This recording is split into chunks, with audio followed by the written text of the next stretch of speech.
The Ukraine-Russia conflict is one of the most significant geopolitical struggles of the modern era. Rooted in historical tensions, economic interests, and global power shifts, it has drawn the involvement of world superpowers. In this video, we will break down the origins of the war, the role of the United States, the economic beneficiaries, and what the future holds for Ukraine. Ukraine's path to sovereignty has been filled with struggle. Following the collapse of the Soviet Union in 1991, Ukraine sought closer ties with the West. But in 2013, then-President Viktor Yanukovych's decision to reject an agreement with the European Union in favor of Russia sparked mass protests, known as Euromaidan. What followed would change the course of Ukrainian history forever. Yanukovych fled the country in early 2014, and soon after, Russia annexed Crimea. President Vladimir Putin justified the annexation by claiming it was to protect Russian-speaking populations and to secure Russia's Black Sea naval base. But was this purely an internal Ukrainian matter? Evidence suggests that U.S. intelligence agencies played a role behind the scenes.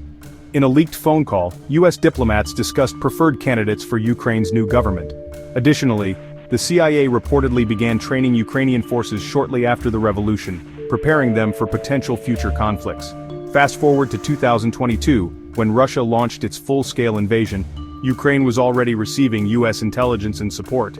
Though there was no direct U.S. troop involvement at the time, reports suggest that CIA operatives were on the ground assisting with training and strategy. With Ukraine under siege, Western nations quickly mobilized military aid.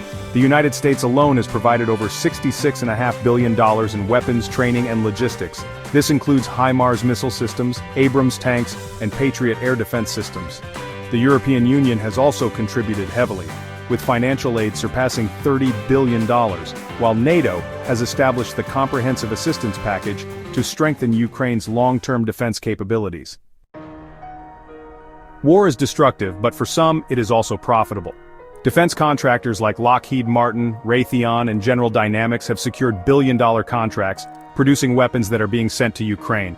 Meanwhile, energy giants like ExxonMobil, BP, and Shell have profited immensely from disruptions in Russian oil supplies, driving up energy prices and boosting revenues. When the war eventually ends, the next battle will be for Ukraine's reconstruction. BlackRock, one of the world's largest asset management firms, is already positioning itself to manage billions in reconstruction funds. Partnering with JP Morgan and McKinsey, BlackRock is helping create the Ukraine Development Fund, aiming to attract $15 billion in private investment to rebuild Ukraine's infrastructure, agriculture, and energy sectors. But with reconstruction costs estimated at $400 billion, some fear this could lead to financial dependency on foreign investors. The Ukraine-Russia war is far from over, and its consequences will shape global politics for years to come. Whether Ukraine emerges stronger or more entangled in foreign interests remains to be seen. What do you think? Is Ukraine's future truly in its own hands, or is it being influenced by outside forces? Let us know your thoughts in the comments, and don't forget to like and subscribe for more in-depth geopolitical analysis. Sources: Responsible Statecraft 2024, CIA in Ukraine, the covert war against Russia, TASS 2023, Putin on Ukraine, Russia's security concerns, National Guard 2022, U.S. troops relocated from Ukraine, State Department 2025, U.S. security cooperation with Ukraine, NATO 2025, NATO's Comprehensive Assistance Package for Ukraine, Reuters 2024, BlackRock's role in Ukraine Reconstruction Consultancy.eu 2024, BlackRock, JP Morgan, and McKinsey in Ukraine's reconstruction, end screen subscribe button, social media handles, and related video recommendations.